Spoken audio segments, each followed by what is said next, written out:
Hey everybody, and welcome to another episode of What's Brewing with Mobile Cup of Joe. Hi, I'm your host, Alvie, the bearded barista. Thank you so much for letting us be a part of your daily, weekly, monthly routine, however you grab us. And just wanted to say welcome. And hey, and we have a fantastic, wonderful, a little different show for you guys tonight. It's going to be a little slower because we're talking longer about certain topics. We've got the Verizon ditching contracts this week, and Microsoft is teasing some phones possibly. And also we're going to discuss a little bit about Windows 10 and possibly some other stuff if we get time for it. So let's go ahead and get right to it and get started. You may notice we're missing a few of the Brew Crew. Tony and Chuck are both out, so be sure to hit them up on the socials and tell them that you missed them, that we love them, and hope to see them next week and all that. Tony and Chuck, we do miss you and hope that you can make it. But let's go ahead and talk to the Brew Crew, and we do have one guest. We're going to hit him up last, so let's go ahead and talk to the Brew Crew. We do have back from the dead Fred. Fred, my friend, how are you? Catch us up a little bit on your past week. I'm doing well. It's been mostly a quiet week, kind of a rough week at the day job, I'm sorry to say, but I have survived through it and made it to the weekend. I've had a little more quality time with the X8C, my new quad, although I'm having a battery problem. I didn't get to go flying today. A little more time in with the Android Watch, the Gear Live, my first Android Wear foray, and I'm now another week into Google Project Fi, which we can talk about a little more as well if time allows. And my other piece of news, after playing around, doing updates, tweaking, and so on, I finally came home tonight to see that I've got the Get Windows 10 app has appeared on my laptop for the first time. So I've initiated the process. I was hoping it would be far enough along that we could actually witness it upgrading, witness the upgrade during the show, but we won't be quite there yet. But we will have some Windows 10 discussion, and that's enough of my updates. Well, a bunch going on, but yeah, I'm glad you're on the show. So let's go ahead and talk to the main man himself, Mobile Cup of Joe. Catch us up a little bit on your week. How are you, my friend? What's brewing for you? I'm doing really good, actually. This past week, I did a lot of outside fun summer stuff. So went to the zoo for like 5 hours yesterday. Went to the beach all day today. So been enjoying the sun and the nice weather because it's a rarity in Michigan. You get maybe 2 or 3 months of it, and then it snows for the rest of the year. So got to take advantage of it while you can. As for Mobile Cup of Joe type of things, I did get a new video on the channel. I think it was yesterday or the day before. Did another kind of simple tutorial how-to video of how to free up storage on your smartphone device because we're trying to kind of a new video style thing with a new series called Average Cup of Joe. So watch that one and the one I did about how to get the most out of your Android home screen. Just kind of simpler tutorials for smartphone novices to kind of get you in the mindset of a tech guru and just build up your knowledge of kind of basic things you might not know about your phone. So definitely leave a comment on one of those videos if you've seen it and if you want to see more types of videos like that. So just been having fun with that with Mobile Cup of Joe, trying out some new video stuffs, and going into this second week of August now, second or third week, and just trying to enjoy the summer while it's here before I start my senior year in less than a month. So that's kind of scary, but just like I said, liking the nice weather and whatnot while it's still here in Michigan for this short period of time. Yeah, both months you get it. Excellent, excellent. Yeah, exactly. Well, and I'm digging the Average Cup of Joe series too. So yeah, if you haven't checked it out yet, please go check it out. And really, we could do some stuff for people that aren't just for novices because we're learning. That even people that are somewhat advanced don't know about the basic features like Wi-Fi calling or something like that. Like you've been around tech for a while, but you may not know that it's an available option. So a whole bunch of good stuff coming up for Average Cup of Joe and all that. So I'm excited about that too. Now let's talk about our special guest. Now this is a longtime friend of Mobile Cup of Joe, and I'm excited that he's on the show, and he is super dressed up and looking fancy tonight. But we have a longtime friend. He's even got his own cup. He's been featured in some of my videos personally, but we have TheBaeMarcus, who is a Twitter aficionado with millions of fans that he's bought or somehow got. We're not sure how all that works, but let's talk a little bit to him. TheBaeMarcus, how are you, my friend? Welcome. Oh, hi. That was quite the introduction you gave me. Sorry, didn't mean to catch you off guard. But catch us up a little bit. How do you know technology in general? How do you know us? And then how can we find you on the socials? Well, technology in general is just, when you first get a computer and then you don't have Wi-Fi, you don't have dial-up, you don't have any internet access, you just have the computer, and you're like, well, what am I supposed to do with this thing?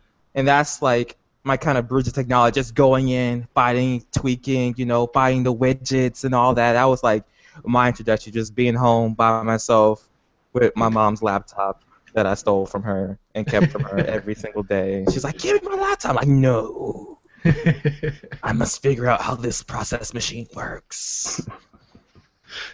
Diving into the system. Well, how did you become so good friends with Mobile Cup of Joe? Get us into there.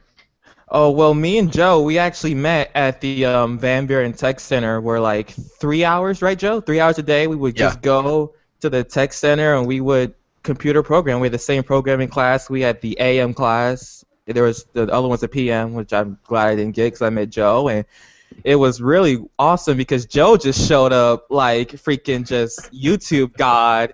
He had his what's that thing? It's not a PowerPoint. Prezi. Oh, that Prezi, yeah. I love Prezi, yes. And he had like the Mobile Cup of Joe like intro, and he just had like all the achievements and accomplishments. I'm just like, wow. Well, I mean, I had that, and I was making websites, and you were flipping coins with Java, so... Hey, you cannot doubt the coin. It's like you act like I picked the coins. Like I'm just like, yes, give me coins. No, you have the same teacher I did. She made me flip coins, me and Larry. So I mean, you can't really just. Even though I didn't do that in C++, like after you left, so. Yeah. And who helped you with that? Who did you hit up? Who helped you with that? You might have had like a small No, you were flipping coins and you were trying to convert it to doubles. Well, that was a common mistake that would have worked, but if Chuck was here, it would be a lot of fun. The ones and zeros. Alvie and Fred are probably no clue what we're talking about right now. No. C++ is a completely foreign beast to me, so I've got nothing. Remember, I'm just some dude, so I love your average Cup of Joe stuff. I'm not really good on the ones and zeros like Chuck is. But and one more thing, TheBaeMarcus, before we move on. How do we catch up with you on the socials? Where's the most active, and what's the best way to catch up with you? TheBaeMarcus on Twitter. If you literally tweet me, I'll just like, "Hi, how are you? Let's be friends." And Facebook, don't even try because that's like a dead account. I only have that so I can sign in with Spotify. That's really it, to be honest. I know a few of my friends that got a Facebook for Spotify. So anyway, yes, all right, so to catch up with you on Twitter, we'll leave a link in the description for you. And before we move on to the show, I do want to circle back around to Fred. Fred's got something very special he'd like to share. But TheBaeMarcus, welcome, and we're so glad that you're here. Thanks. Just jump on in. We'll jump to you. We'll shoot to you. But if you've got anything to add, just go right ahead. All right. All right, Fred, talk to us. What have you got going on? All right, so hey guys, we've got I guess the best thing to say would be kind of a new partner of the Mobile Cup of Joe family here. Not exactly a sponsor, but I did meet these folks at CE Week going back a few weeks ago in New York City, and it's a company called Ripples, and we immediately hit it off because of the common coffee theme. What Ripples does is they've got a machine called the Ripple Maker, and they have picked up on the theme which is all over the place in the socials, latte or cappuccino art, where people love to show off art and designs that they put on the top of the froth of their coffee. And these guys have come up with a system. They've got a machine that does 3D printing, and it will print a logo, it'll print an image, it'll print whatever people want to print. And it only adds a few seconds, apparently, to the time of brewing a cup of coffee, and it'll print it right into the froth on the coffee. And we've become friends now, and they have, I think they're in the process of producing a small video clip for us, but we actually have the image of the Mobile Cup of Joe logo floating on the top of a nice cup of, I don't know if that's latte or cappuccino, but it looks yummy, and apparently that is not any kind of toxic ink, by the way. It's a coffee bean extract that they use to print the logo, and there is the MCOJ logo in all its glory. I'm sorry that you podcast listeners are going to miss out on this, but you'll have to head over to the website or catch one of our videos in which you'll see the logo hopefully in action as it prints out onto the coffee. So thanks to the guys, thanks to Ian and Michael over at Ripples, and we'll be back in touch with them more in the future. Awesome. Yeah, that's really, really, really stinking cool. So I can't wait to see the video for that. So Looks great, doesn't it? I want one of the machines for myself just so I can print out my face and the logo. I think that'd be just fantastic. So I don't know, maybe the TheBaeMarcus, he's got a good smile too. We can throw that on there too. So. All right, so before we gotta kick get the the show bow tie in there too, though. yeah, absolutely, absolutely. Spiffy looking bow tie. Yeah, before we get started on the show, let me catch up. If you were watching or listening to this, the best way to catch up with us, if you got a question, comment, concern, or rebuttal, is hit the hashtag MCOJBrew on any of the socials that accept hashtags, and we will see it. We keep an eye on the socials during the show and after during the week. So if you're watching this live, catching it later, or listening on the podcast, hashtag MCOJBrew is the best way for you to catch up with us. But you can leave a comment somewhere or hit the event page or anything like that. We keep an eye on all that kind of stuff. So let's go ahead and start talking about Verizon. We have a lot of love for Verizon here on the show if you've ever watched and listened. But they are doing something that we approve of. So Verizon is ditching contracts. Joe, tell us a little bit about that.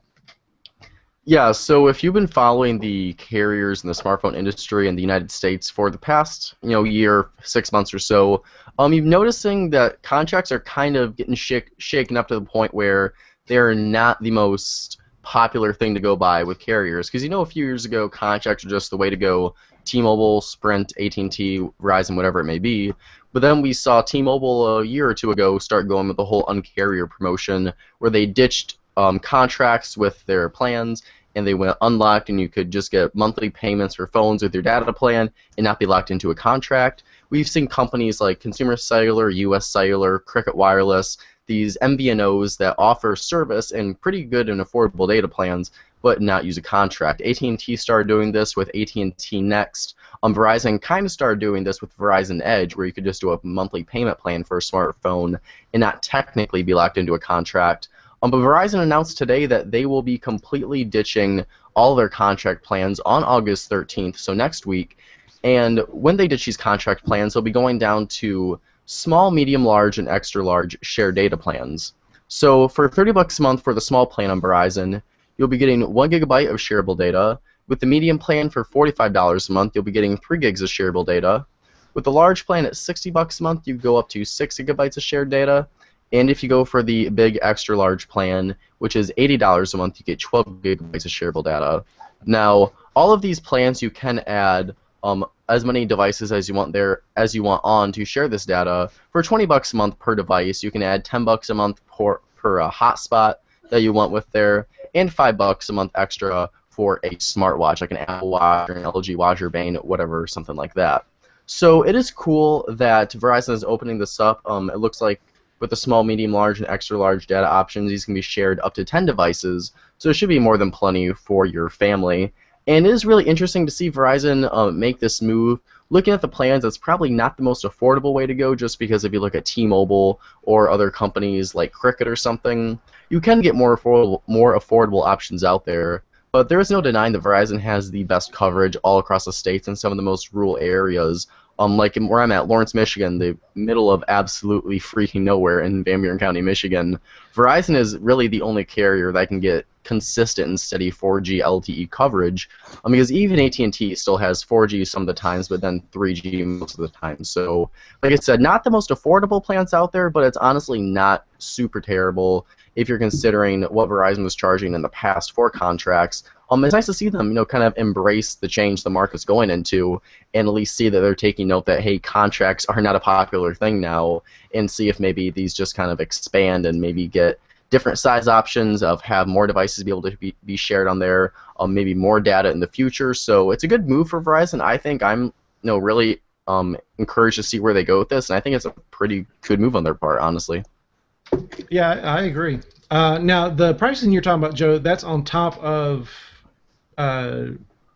cell phone minutes and texting, correct? Yeah, so this is just going to be data choices. So you're still going to have to pay for your text data, your voice. This is just strictly data plans with Verizon. I gotcha. Fred, who are you with? And I don't know, what do you think? Would this make you come back to Verizon? Because I don't think you're with Verizon, are you? I am not with Verizon any longer after about, over 20 years with Verizon. Oh, wow. Yeah, I have been I was on Verizon since it was New York Telephone, or NYNEX, when I got my first cell phone in about 1992 or 93. And it was a couple of years into that contract when I learned about subsidized phone prices. When somewhere we switched over from 9X to New Jersey Bell, and then eventually it became Verizon. But at some point they actually slipped, and my $30 monthly phone bill one time came broken down as to a $20 phone bill and a $10 phone charge, which continued long after the phone was paid off. When I questioned them on this, I called customer service, and they said, "Oh no, you're in New Jersey. That you should have just gotten a bill for $30 because I guess apparently the disclosure laws were different in each state, and they weren't supposed to set it up that way." But long and short of it, I haven't done an analysis on the numbers that Verizon is putting out now, but it's a great move. Had that existed, I might not have bailed a year ago and jumped to T-Mobile, which is what I did.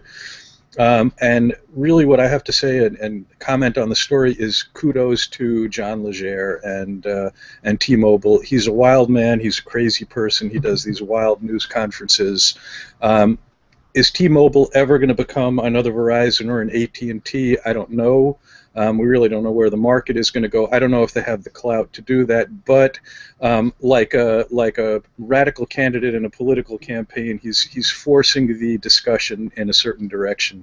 2 years ago, there wasn't this kind of discussion about getting out of contracts and ending subsidized phone plans.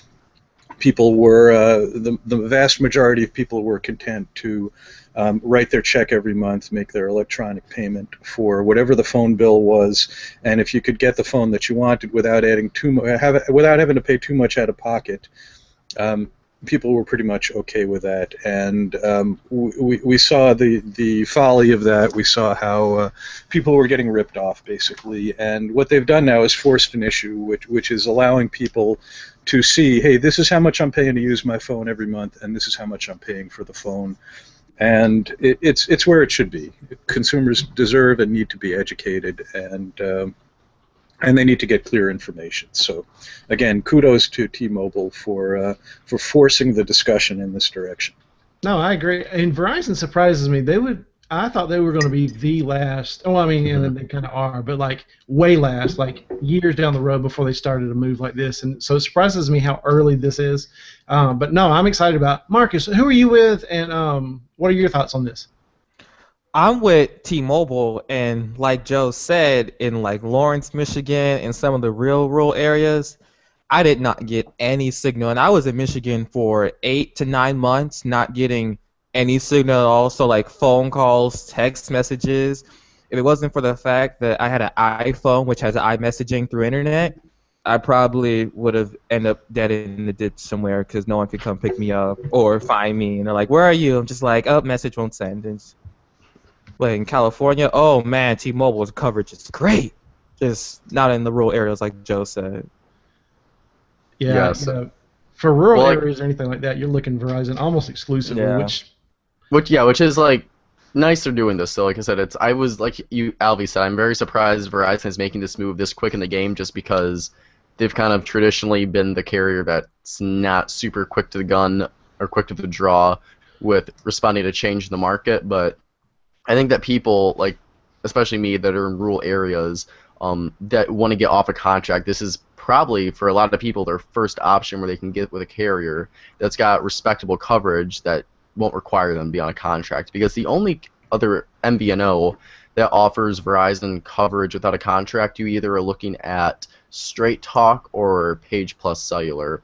And most of the time, so those guys, if you want to get a phone through them, there's some crappy Android phone that came out like 2 years ago. So it would be nice for people to have a way to get like subsidized prices on iPhones or the next big LG G4, Samsung Galaxy S6 without having to sign up for a 2-year contract. So it is really nice to see them doing this already. It's gonna I don't really see a bad thing about this move on their part.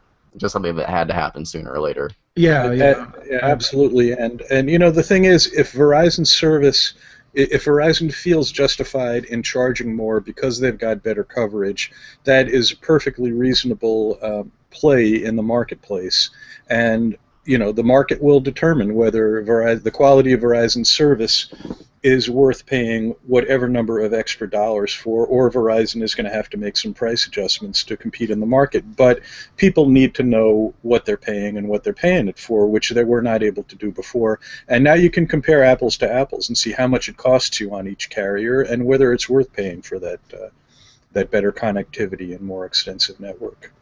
Yeah, I agree. We've talked about this a bunch on the show, price versus value, and this move alone changes how I view Verizon's, like the price. What you're talking about, Fred. I pay more for Verizon service, but I get it everywhere and it's better quality. So like, my parents, they live right on the edge of a coverage area for pretty much everybody but Verizon. And so at the house, sometimes they get service, sometimes they don't. But on Verizon, it's always solid. So, I'm like, well, it's double the price of who you're using now, but you know what you're going to get. So like, it adds value to me in just this simple move alone. Even though like probably the pricing for a service is going to be about the same. So, Joe, you talked about with all these other guys the quality of phones may be poor. So let's talk about Microsoft's long-awaited Lumia flagship. Maybe this is a little bit better.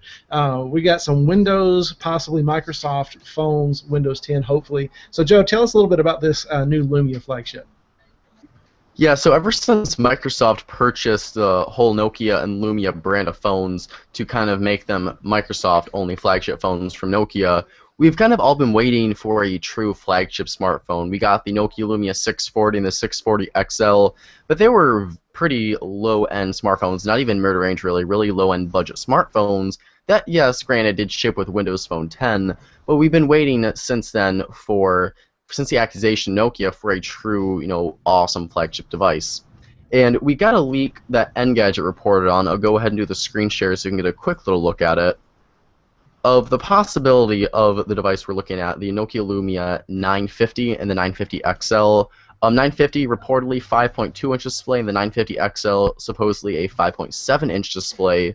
Rumored specifications for it, we're looking at Snapdragon 808, 3 gigs of RAM, maybe a QHD display, possibly 1080, and with Nokia's PureView camera lens, around 20 plus megapixels on there. And I am a huge advocate for Windows Phone. I have not had the chance to play around with Windows Phone 10 just yet, but when I played around with Windows Phone 8 and Windows Phone 8.1, I was very, very pleased with. And I would love to get my hands on a high-end device running Windows Phone 10, because I don't know if you guys here have tried it, but if you've gotten a flagship Windows device, it's an incredible experience just how smooth and fluid a flagship Windows Phone runs. And I'm really curious to see what this phone's going to kick out, but I just am wondering now, with all the phones we have, the Galaxy S6, the LG G4, the new Nexus devices that are going to be coming out this year, possibly a smaller 5-inch form factor, Samsung Galaxy Note 5, we've got another flagship from LG coming out, we have the Moto X Style coming out. Do you think there's going to be room for a Microsoft flagship? Because if it's going to come out this year, I'm just feeling it's going to do something really insane to differentiate itself and really make itself stand out, because I don't think that continuity between Windows 10 on your desktop and the phone is going to be enough to make this guy really stand out from the massive crowd of smartphones we're going to have coming out come fall of this year. Me personally, I think Microsoft needs to go the route of Apple and do like one big flagship and quit doing this like 30 phones that they've got and spread everybody out so thin. Just put out one really good phone or two good phones if you're doing two sizes like that, and just put out something really good and try so hard to integrate some Google services. I know we talk Android on top of Microsoft, but there's just so many people that are so Google heavy. Exactly. And I'm Google deep. That's my problem. Like, I love the Windows Phone experience, but I can't do it. I've got too much. I'm too Google deep. I don't know, Marcus. You've got an iPhone. What do you think about something doing like one big flagship, or what are your thoughts on Microsoft? I think one big flagship.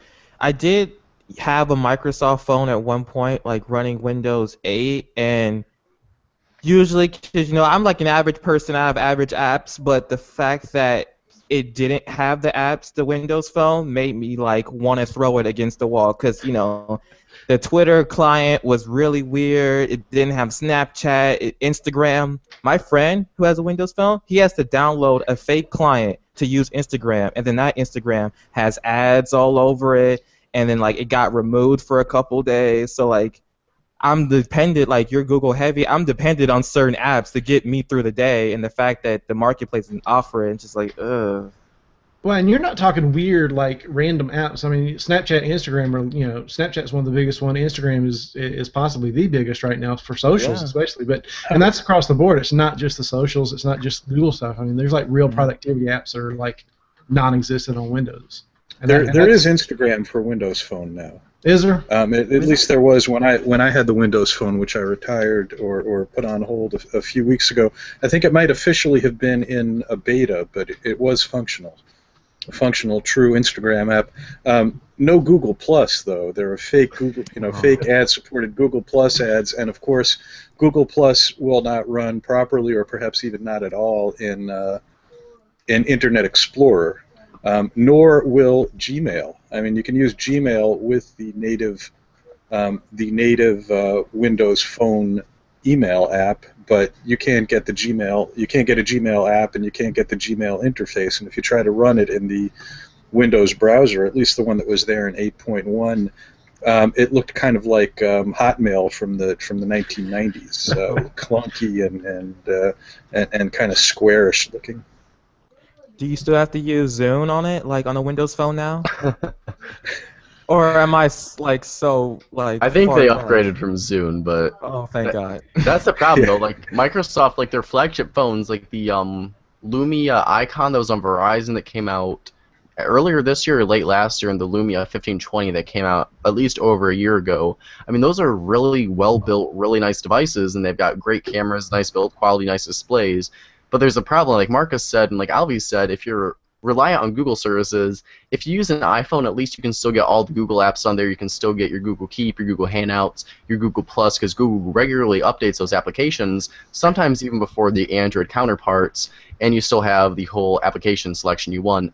But then you go to Windows, and the Google services, like Alvie already said, is completely lacking. And as Marcus mentioned, even the simplest applications that are big name brand applications that you would assume would be on every single smartphone is just not there. So they've got a couple really big roadblocks that if they want to have this phone succeed, they're going to have to get pushed out on that phone by the time it's released. Maybe they have, maybe they haven't, I don't know. So if they don't get the application selection up, if they don't try to at least get more Google services Google services added in there, it's just going to be a really tough sell for a lot of people.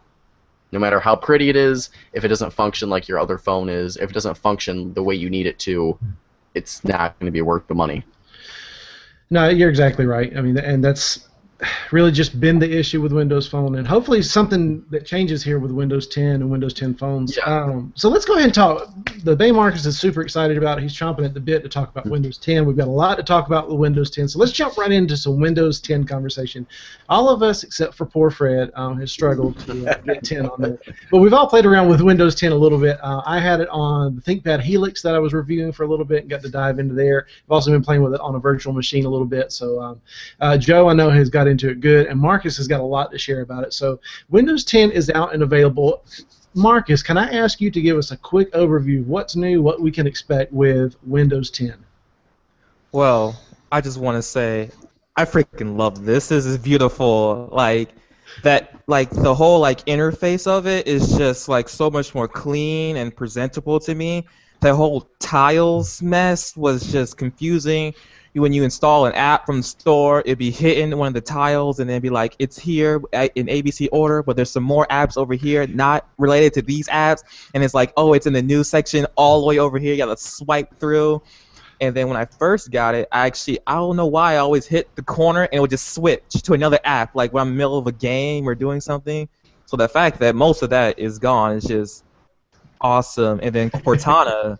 Cortana is my new Siri. I have Siri, I have Cortana. I will never be alone ever again. Well, that's true. I spent about 8 months with 6 or 8 months with Windows Phone, and I like Cortana. I don't want to say I'm in love with her, but she's good and tuned in. Quickly discovered what kind of news to send to me and so on, and voice recognition within a day or two of using Windows Phone was as good or better than Google Voice transcription, which had been saving and correcting my data for maybe 5 years already. So Cortana, hey, I like smart girls. What can you say? Same.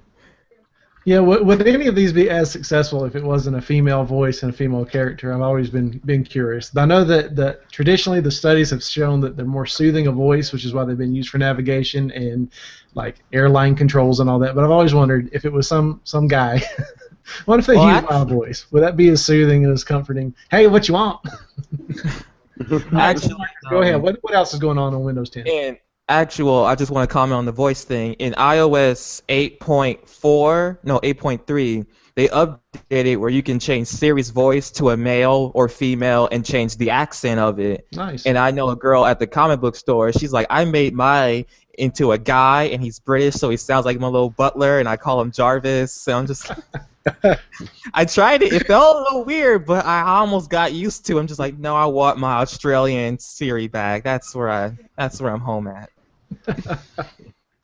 All right, so Joe, I want to kick over to you for just a second. Let's talk about the return of the start menu. How big a deal is this? This is an absolutely huge deal because, like Mark was just saying, from Windows 8 and 8.1, you had the desktop, and then you click the start button, and you're taken and transported to this whole crazy modern Metro UI. If you've used Windows 8, you know what I'm talking about. That huge mess of tiles. It was just a pain. Microsoft, if they had slowly trickled that in with little updates here and there, it could have worked, but they just threw it on there, and it was a giant mess, and it did not work for anybody. So I'll go ahead and screen share right now so you can see what happens when you do click the Start button. This is your basic desktop setup for Windows 10. It looks very similar to what we had in maybe something like Windows 7, just more modern and clean. If you go down to the left-hand corner and click our Start button, you do have your new Start menu right here. So you still have your tiles, but they're condensed only to the Start menu. So they do work really well here. You can still get information just by clicking that to see the weather, maybe any new emails you have, your photos. You can get news icons right here. And live tiles are a really smart idea, but they were just in the wrong place in Windows 8, and they work phenomenally well here in Windows 10. Now, if you don't want these tiles here, you do have the ability to completely resize this thing. So you can condense it down to just this. You can change the height of it. So if you want it smaller, you can take really full control of this and just customize the position of your tiles and just have fun with it. It's nice to see the progression of the Start menu. This is really what Windows 8 should have been, because the Start menu has just been with Windows since nearly the beginning, and it's just really nice to see that and come home to it. I actually had my uncle, who's in his 70s or 80s now, getting up in the mid-70s. He had Windows 8 on his Lenovo laptop, and he had no idea how the hell to use it. Then I finally got him the Windows 10 update, put it on there. He has a Start menu back, and he can use it like a champ now. So I think for a lot of people that are confused by Windows 8, they're going to be really pleased to see the return of the Start menu come back here. And it just works really well. You've got it on both monitors. If you have a dual monitor setup, you still have the bar that goes across both monitors. And it's just fast, it's fluid, it works nice. You have all your applications right here in alphabetical order you can scroll through. If you need to search for a specific application, you can actually jitter Cortana right here. So say, for example, I want to find my Twitter application. I can just start to type in Twitter, and you'll see Twitter's Trusted Windows Store app. I click on there, and it'll pop up right here with the Twitter app. So Cortana is a very nice addition to the Start menu. If you go here, you can customize it with information that relates to you, stuff you're interested in. So you see I've got the weather here. I have news stories right here. You can just scroll through. It'll try to show you stories that are related in your area, so local news along with topics you're interested in. And then it has some things right here you can do. You can define words, see your calendar, set an alarm. And what's really nice, I don't know if it's actually going to show up on the computer right now, but you can set up if you have a webcam connected to your desktop or a microphone on your laptop or whatnot. And you can actually, without clicking any buttons, just say, "Hey Cortana, how's the weather?" Nice. So you do have stuff like that. I don't know if you heard the output she said, but she will output through your speakers. She'll say, it's 71 out, cloudy right now. And it's just nice if you're typing an email or banging out a message or something, you can just say, "Hey Cortana," and do this thing for me. And I wasn't really sure if I wanted a personal assistant on my computer, just because I thought initially that was reserved better for something like on a smartphone, but it's actually turned out to be incredibly useful. I've used it, found myself using it multiple times if I'm making a document on Google Docs or on the show, or if I'm just on Twitter, just being able to type on my computer and say right there, hey Cortana, look this up or send this message to somebody. It's just a really nice addition. I think as people start to use Cortana and start to see the functionality she has, and as Microsoft continues to update her, it's going to be a really nice addition to Windows, and it's going to be something that could possibly have Mac users look and say, wow, that's really cool, I really want that on my computer, because at least as far as my knowledge goes, is there Siri at all on the OS X or no? Not that I'm aware of. Yeah, I was waiting for Marcus. He's not on that. Me and Chuck have it. I don't have anything like or Siri on here or Cortana on my OS X or nothing. For the most part, it acts like it always has. You've got icons, you've got the little scroll bar kind of thing, just like Windows has always looked from back in the day. So, is it possible there's an add-on or app? Maybe, but I'm just not really that Siri deep or anything like that, so I don't want to say yes or no and be like the definitive answer. But on my current desktop, no, nothing even similar to this. Right, and one other thing I want to touch on really quickly, just because it's insanely cool. It's something that Windows users have been wanting for years now. If I go ahead and I'll screen share this real quick, you'll have like Inception right here for a second. But if you click this icon, actually, hold on, that was a bad screen to share. Let me share my second desktop right here. So on your taskbar right here, if you click this icon next to Cortana, you'll actually be booted into an option where you can add new virtual desktops, which is something Windows users have been craving for years. So if I just hit the new desktop icon, I can add as many desktops as I want. I can have maybe Microsoft Edge open here. I can switch back here, go to my second desktop. I can have Slack open. And this is just a dead simple feature that Windows has been missing for years and years. Linux has had it, Mac OS has had it, and it's just super nice to finally see it make its way over to Windows platform. Especially if you're doing lots of work like I do with Mobile Cup of Joe, it's nice to have one desktop set up just for working on the show and another desktop set up for working on social stuff or working on different Mobile Cup of Joe stuff with videos and whatnot. It's just a really nice productivity addition. It's something I find myself using all the time now on my desktop, especially if you have two monitors. It's like a multitasker's dream come true with Windows finally. Yeah. Once you get the hang of like multiple desktops, it's really just like having a bunch of extra tabs open in your browser. Like this is what this one's doing, this is what that one's doing, and you quit having to minimize or do anything like that. It's really like a very handy feature. And yeah, on Linux I've had it forever, so seeing it finally on a Windows machine is excellent. Exactly. Now, in my experience, I had the Lenovo ThinkPad Helix, which is a hybrid 2-in-1 tablet laptop experience, and Windows recognized it as such. So when you would undock from the keyboard, it would turn into tablet mode, which operated a little more like Windows 8. Still was the cleaner design. It wasn't so like Metro UI 8.1-ish. But it did offer some more touch-friendly experience, where what you're showing there, if you're watching or listening to the podcast, check it out, is more like a desktop. When you would and on the ThinkPad as a tablet into the laptop dock, it acted the same way. But when you would undock it, it would actually turn more into a touch experience where you could just navigate a little better. And that option was you could either set it for auto or not. So if you just liked this new version of Windows, you could leave it. But if you wanted something a little more touch-friendly, and it was nice. It would come out, instantly turn into the new UI, redock it, and it would go right back into desktop without missing really a beat. The Windows would resize. I didn't lose any data, nothing like closed or nothing crashed. So it was a really stable experience for, I know this is like full rollout, but for the first rollout, it's really stable. I was really impressed with that part of it, because that's doing a lot, especially like behind the scenes. Chuck geek out totally on ones and zeros on it, but for me, what I see is like it just works, which is kind of new for Windows for me. I don't have a good it just works experience with Windows, but I like that a lot. And just the way things slide in and out, it just operated like you would expect a modern version of Windows, which is still the most popular OS out, to operate. And so I was really impressed with that kind of stuff. Just the little details. They could have left it all. Everybody has the same experience, but I think they learned a lot from 8 and 8.1 that everybody, this touch experience was great if you had a touch screen, and not everybody does, and not everybody likes that.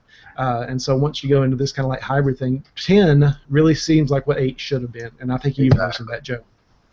Yeah, and for something like the Microsoft Surface, or like you said, the Helix, a hybrid device, It seems like it'd be the perfect operating system for it. You can still have your desktop experience and the keyboard is docked.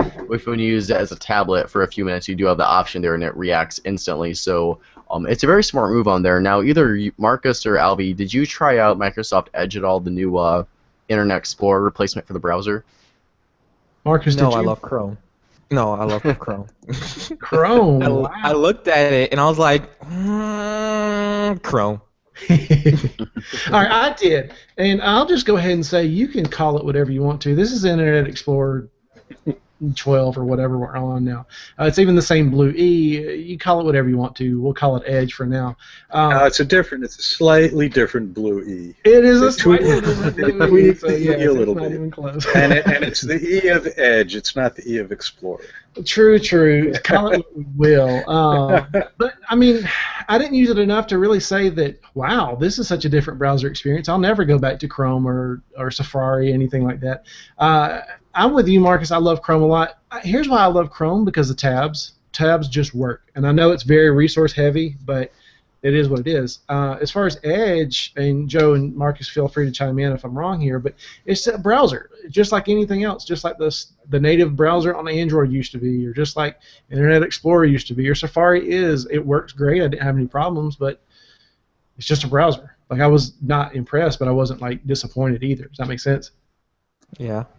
Yeah, I wasn't really blown away with anything. The only notable thing that's with it is I'll screen share once again since I'm doing that nonstop tonight. The only noticeable thing I saw is that if you do go ahead and open a new tab, you do get this kind of where to next things. You get your top sites you visit.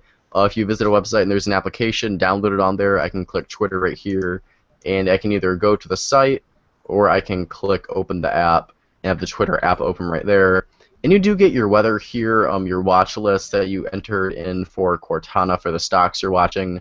You get your news here, maybe sports stuff you're tracking, recommended games here. So it's kind of nice. It's kind of Google Now-esque with information that's related to stuff you care about, but it's kind of basic and kind of bare bones. It's nothing that I couldn't get just by clicking the Cortana icon and viewing all my stuff right there. So it's interesting, but it's not like a breakthrough feature that's going to make me completely stop using Chrome just to see my weather and some news stories when I open up a new tab. So it runs smoothly. I mean, I haven't had any hiccups or any issues with it, but like you guys said, it's not something that's going to make me say, oh, I have to stop using this and drop Chrome in the water. It's not going to pull me away. I mean, I'm still going to be using Chrome because it works really well. It's nice, it works, but it's just not exciting, really. It's just another internet browser. It's just a browser, yeah. I mean, it's hard to get excited about a browser, but it does work. All right, Fred, I want to jump to you for just a second because you've been quiet, and I want to hear your thoughts. You are not on Windows 10, but this is why I want to talk to you, because you're not. You're not on Windows 10, but you're hearing us like rave about it or whatever we are about it. What are you most excited about here in just a few moments when you finally get to do your upgrade and join the cool kids club? What features and stuff most excites you about Windows 10? Hey, I'm already in the cool kids club, and I'm so cool that I'm still running Windows 7 on the laptop that I'm using for this right now.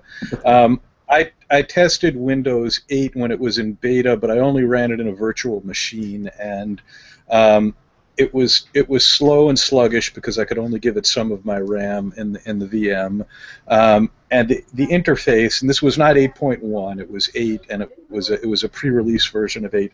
I found the interface to be so clunky and so unlike any form of Windows with the tiles and all and no start menu that I never went back to it, never missed it, and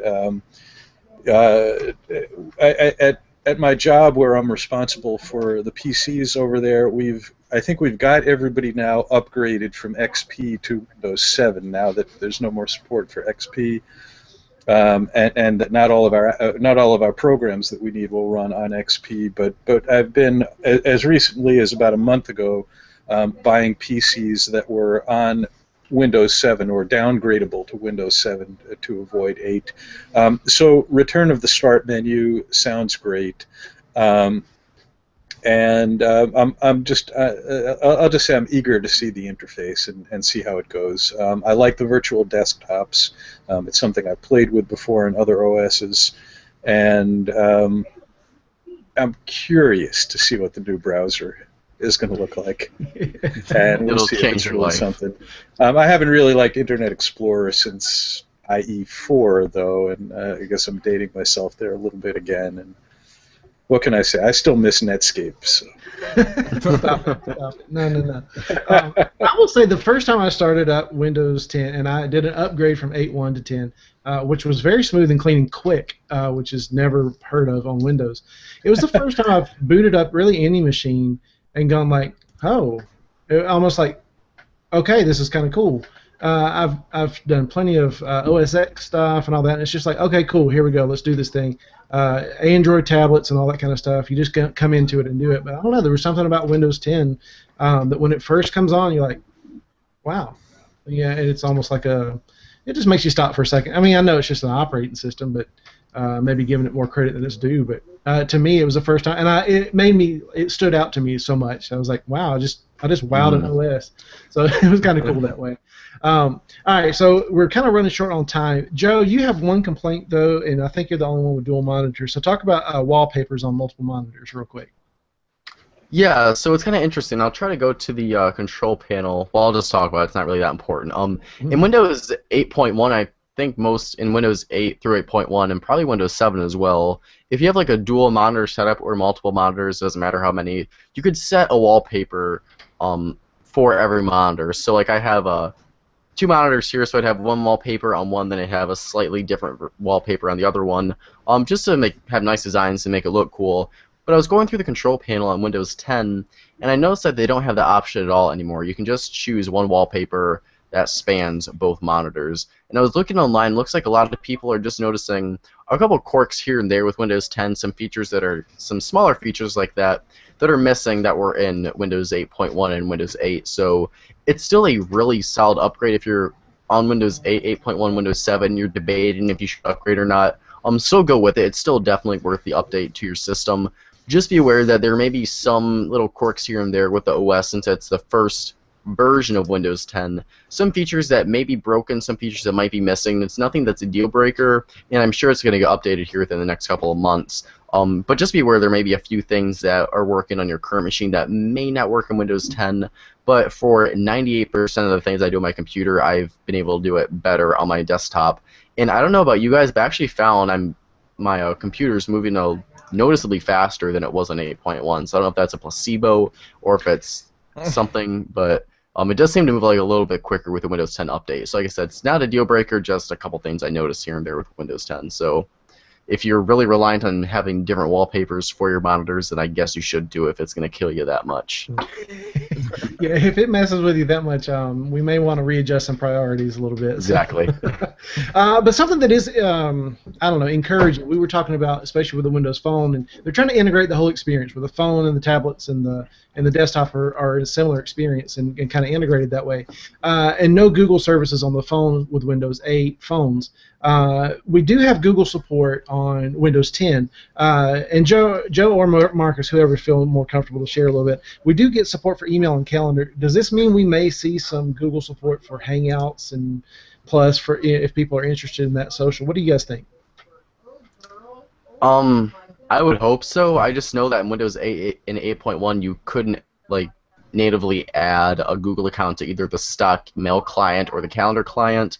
I would really hope they start adding support for more Google services. I don't know if they're actually going to, but I really hope this is a step in the right direction to add more Google into the whole Windows experience, both on the desktop and on the phone.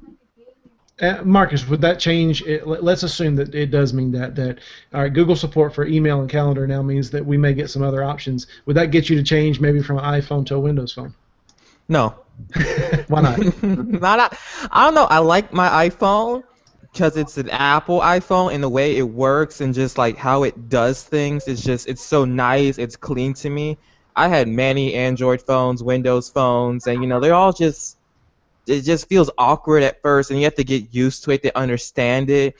And if you wanted emojis on your Android phone, you have to install 3 different apps for it. You have to install a text messaging app, an emoji plugin app, an emoji plugin app for Twitter, and then it's just like here, it's all there, it's simple, and then when you jailbreak it, that's where the fun begins. Look at this. Isn't this beautiful? But no, Any device that needs to be jailbroken or rooted is not a real device. But we'll move right along. Well, I was just interested because you said Ouch. Cortana is your new girlfriend, so yeah, I didn't know if it would like get yeah, you. To I love sway her away. because she calls me BaeMarcus, and so does Siri. But Cortana says it in a little, a less sassier way, It's like I asked Siri, like, "Hey Siri, what's my name?" She's like, "You are the BaeMarcus." And I say, "Cortana, what's my name?" She's like, "You are BaeMarcus." I'm like, "Ooh."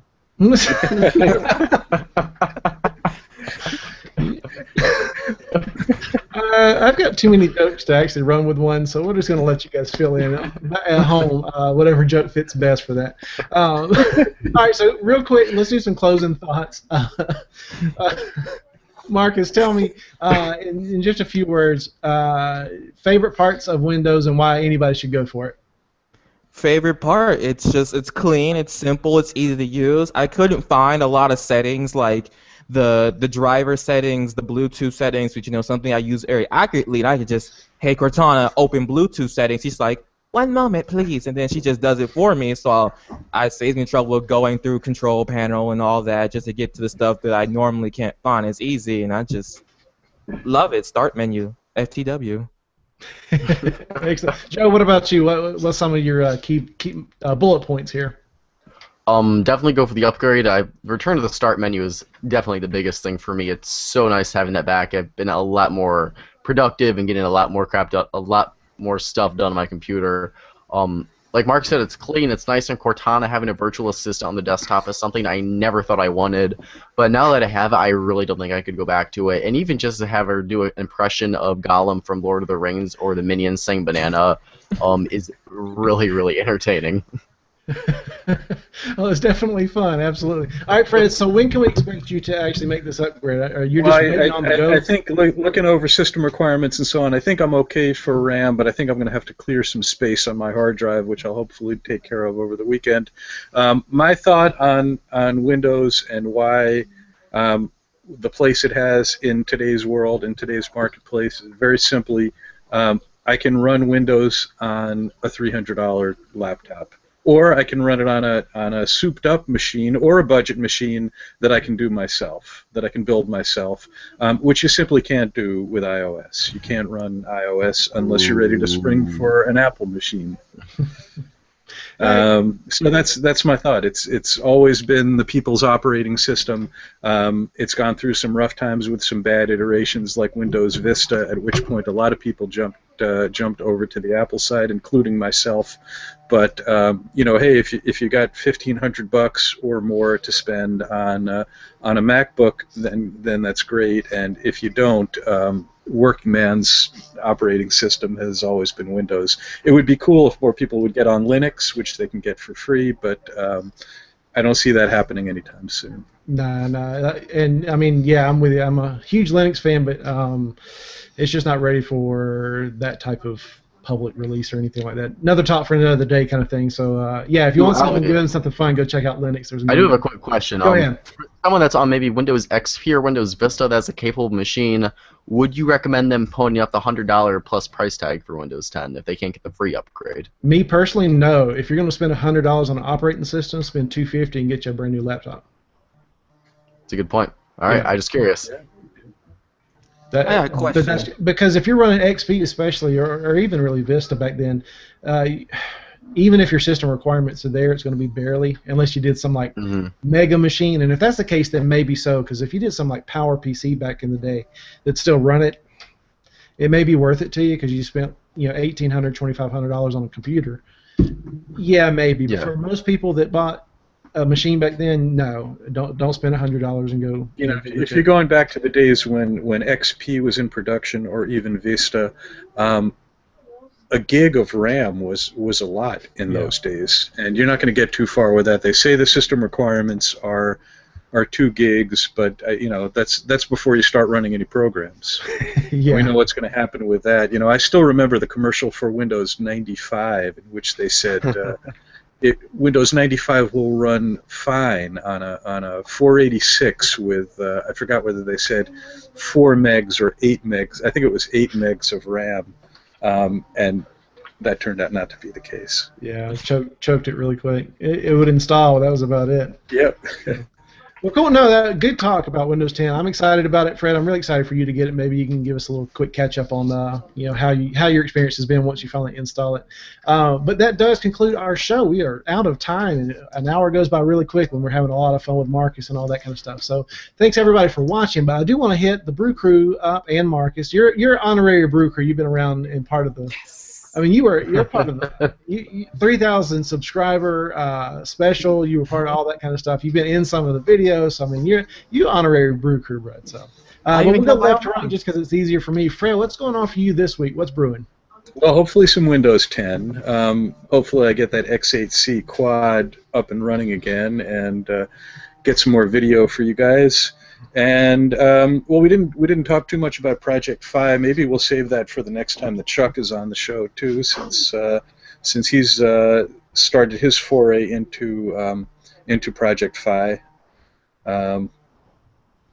and more, enjoying a little bit of quiet summertime here. We're out of the heat wave and things are kind of quiet these days. So that's about it for coming week. All right, excellent. All right, how about you, Mr. Mobile Cup of Joe? What's going on for you this week, for you and the channel?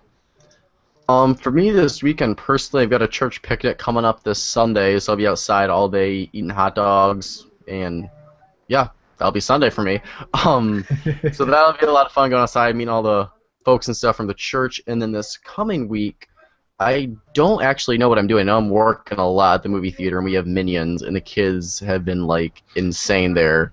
It's been ridiculous how many kids we've had, like, every single day, and the amount of popcorn that little children leave is amazing. So I'll be working a lot this week. As for the channel, I'm not exactly sure. I've got a couple scripts I'm going to work on writing tomorrow and Sunday as well. Just brainstorm a bit, go to the coffee shop, get my fancy coffee, and just go in there and brainstorm and see what I can come up with. Hopefully another couple of the Average Cup of Joe style videos. Like I said, if you guys have an idea for one of those things, just a basic how-to or a tutorial of something with an Android phone or really any smartphone topic you want to see, or maybe Windows 10 desktop, doesn't have to be a smartphone, any kind of just average help you want with the technology, let me know on Twitter at Mobile Cup of Joe in the comments below this video or just somewhere on the channel. Let me know, because I do want to talk about and do more of those videos. Don't have any new products in right now. Hopefully we'll be getting in more gadgets to review very soon. But if you need videos to watch this weekend, check out Alvie's review of the LG G4, which is frickin' fantastic. And I haven't seen that yet. I'm really looking forward to it. The intro is phenomenal. Also, check out Alvie's review of the G4, really awesome phone. And also check out the 2 Average Cup of Joe videos I did this week, how to get the most out of your Android home screens and how to free up storage on your Android device. So hopefully, yeah, just check out the channel. Not sure exactly what I have planned yet, but hopefully some pretty good stuff coming up later in the week. Excellent. Yeah, I'm excited about it. All right, TheBaeMarcus, first, thanks a whole bunch for joining us this week. And also, what's going on for you this week, bud? What's brewing there?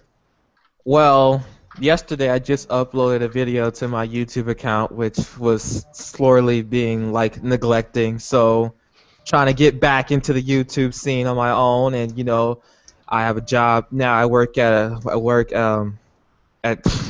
this healthy vegan organic restaurant, hence the green polo.